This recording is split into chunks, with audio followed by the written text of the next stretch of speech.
Hello বন্ধুরা, সবাই কেমন আছো? আশা করছি সবাই ভালো আছো। ওয়েলকাম টু মাই চ্যানেল জুইন্স ব্লগ। তো সবাই খুব খুব খুব ভালো আছো, হয়তো প্রচুর শীত পড়েছে, আমিও খুব ভালো আছি। আরও একবার স্বাগত জানালাম আমার চ্যানেলে। তো তোমাদেরকে নিয়ে এখনই আমার ভিডিওটা স্টার্ট করছি। থাম্বনেল দেখে নিশ্চয়ই তোমরা বুঝতে পেরেছো ভিডিওটা কী রিলেটেড হতে চলেছে।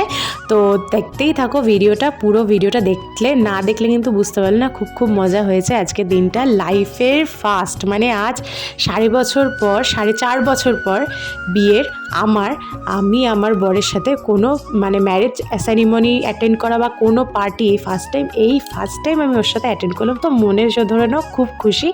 তো বাস ছিল তখন 12টার কাছাকাছি।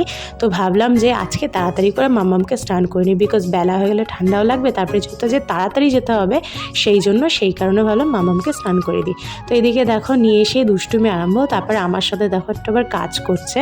যেসব জামা কাপড়গুলো শুকিয়ে গেছিলো আমি কিন্তু এদিকে তুলে নিচ্ছি, বিকজ বেশিক্ষণ রেখে তো লাভ নেই। আর এদিকে উল্টে পাল্টে দিচ্ছিলাম কিছু জামা কাপড়। আর দেখো আমার পুগলু কি সুন্দর আমাকে হেল্প করছে না, আমার সোনামা। তো এইভাবে কিন্তু আমাকে হেল্প করে, খুব পাকা বুড়ি। তারপরে বলেছি একটু ক্যামেরার সামনে দাঁড়াও শোনা, একদম চলে এসেছে ফেস নিয়ে। তারপরে দেখো অ্যাডজাস্ট করে দাঁড়িয়ে পড়েছে। আর ওকে কিন্তু ওদের 3 ভাই বোনকেই কিন্তু এই শীতকালে সর্ষের তেল বানিয়েই মাখানো। ঘানি থেকে পিষিয়ে আনা সর্ষের তেল আছে, ওটার মধ্যে রসুন, জোয়ান দিয়ে কালো জিরে দিয়ে বানিয়ে এই সর্ষের তেলটাই মাখানো হয়। এটা কিন্তু খুব ভালো। তারপরে দেখো একা একা পাকা মেরে স্নান করছে, আর একটা দুষ্টু কিন্তু চলে এসছে। ব্যাস ওদের মধ্যে লেগেছে ঝামেলা। তো ঝামেলা করার পরে যে স্নান করছে, স্নান টান করে নিয়ে চলে এসেছিলাম নিচে। তারপরে দেখো ঘরটা মুছে দিচ্ছে, আর আমি ঘর মুছছি, আর আদিবাবু দেখো কী করছে, ডান্স করছে। তো ঘরটা মুছে নেওয়ার পর আমি এদিকে ভাবলাম আজকে হালকা পাতলা কিছু করবো। তো দিনটা যেহেতু শুক্রবার ছিল, ঘরে তো নিরামিষ হবে, বাইরে আমরা খাই, কিন্তু শাশুড়ি মা, কাকিমা শাশুড়ি, কাকা শ্বশুর এরা কেউ খায় না।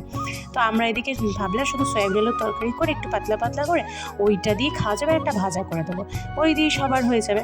তো ওইদিকে দেখো সয়াবিন আলুর তরকারিটা করছি। আর সয়াবিন আলুর তরকারিটা সয়াবিনটা প্রেশার কুকারে সেদ্ধ করাতে এত সুন্দর হয়েছিল না, নরম, খেতে কিন্তু বেশ ভালো লাগছিলো।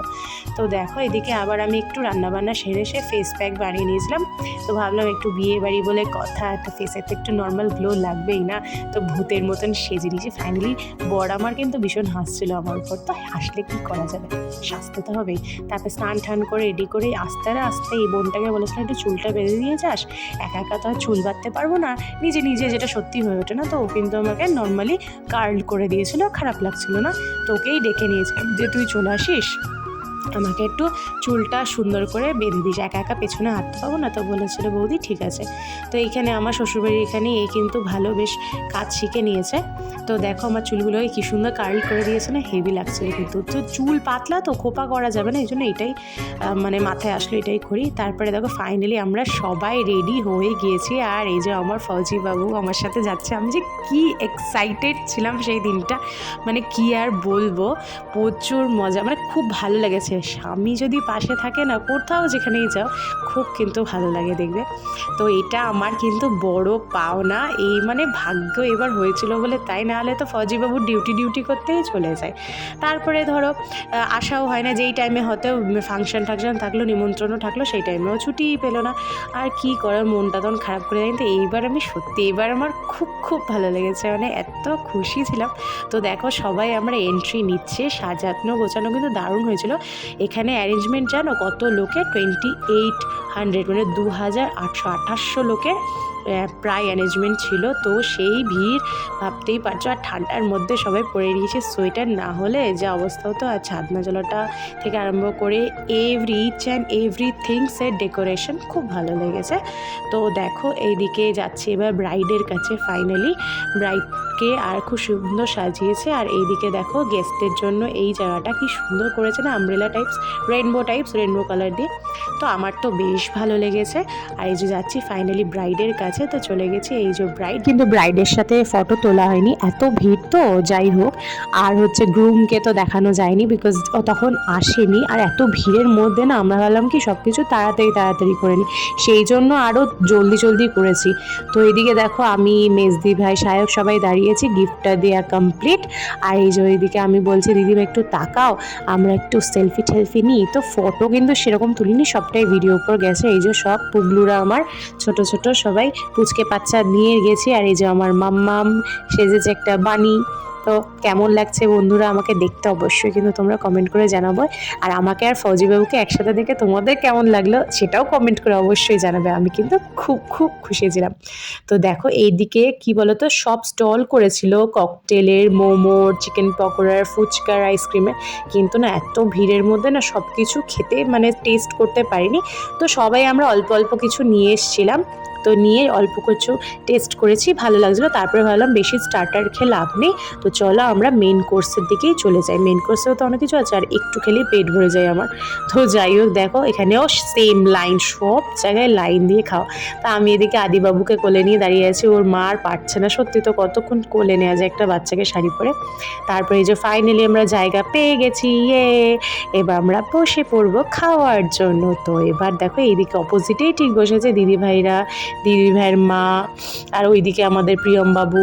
তো আর আমরা এই যে আমার দেওর, তারপরে যা সব এদিকে ওরা, আর আমরা তার অপোজিটে এদিকে বসেছি।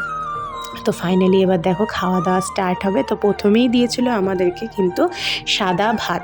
তো সাদা ভাত দিয়ে দিয়েছে, না ফার্স্টে দিয়েছে লেবু, আর তার আগে তারপরে দিয়েছে এখানে হচ্ছে বাটার ফিশ ফ্রাই। তো এটা খেতে কিন্তু খুব ভালো লাগছিলো, প্রচুর সফট ছিল। তো এই দেখো আমি এখানে খাওয়া স্টার্ট করে দিয়েছি, খেতে খুব ভালো লাগছিলো। আর এই যে এইদিকে দেখো আমি রীতিমতো কিন্তু ভিডিও ক্যামেরায় ক্যাপচার করেই যাচ্ছি সব কিছু, বিকজ এটা আমার সারা জীবনে মনে থাকবে। তারপরে দিয়ে দিল যে এইদিকে ভাত, সাদা ভাত, আলুর চিপস। তো মাম্মাম তো সব ঝাল খেতে পারেনি, তো আমি বললাম ওই মাছটা দিয়ে ডালটা নিও না শোনা, ডাল নিলে ঝাল লাগবে, খেতে পারবো না। তারপরে এইদিকে দেখো দিয়েছে পমফ্রেট মাছ, তারপরে দিয়েছিল কাতলা মাছ। তো কাতলা মাছের ভিডিওটা করা হয়নি। তো একটাই দুঃখ যে আমি তো মাটন খেতে ভালোবাসি না, একটু যদি চিকেন হতো খুব ভালো হতো। ফ্রাইড রাইস দিয়েছিলো যেহেতু মাটনের সাথে, তো একটু যদি চিকেন দিত তাহলে খুব ভালো লাগতো। তো যাই হোক ওই দিয়েই চালিয়ে দিলাম। তারপরে চলে গেছিলাম আইসক্রিম খেতে। এদিকে আইসক্রিম আনতে গেছি আর দেখো কাউকে খুঁজেই পাচ্ছি না, সবাই কোথায় গেল। তারপরে মুখে একটা পান গুজে, মানে পানের স্টলে ছিল, পান গুজে এবার আমরা রওনা দিচ্ছি বাড়ির পথে। তাড়াতাড়ি চলে গিয়েছিলাম বিকজ আদির আর প্রিয়মের খিদে পেয়ে গেছিলো, ওরা তো কিছু খায়নি, তার জন্য আমরা বাড়ির দিকে চলে যাচ্ছি এবার। তো ভিডিওটা বন্ধুরা এইটুকুনি, আমরা এবার গুটি গুটি পায়ে বাড়ি যাই। তোমরা অবশ্যই আমার চ্যানেলটাকে সাবস্ক্রাইব করে দিও, ভিডিওটা ভালো লাগলে একটা লাইক করে দিও, কমেন্ট করে অবশ্যই কিন্তু তোমরা জানিও। আর আশা করছি তোমরা সবাই ভালো থাকবে, সুস্থ থাকবে। পরে দেখা হচ্ছে নতুন ভিডিওর সাথে।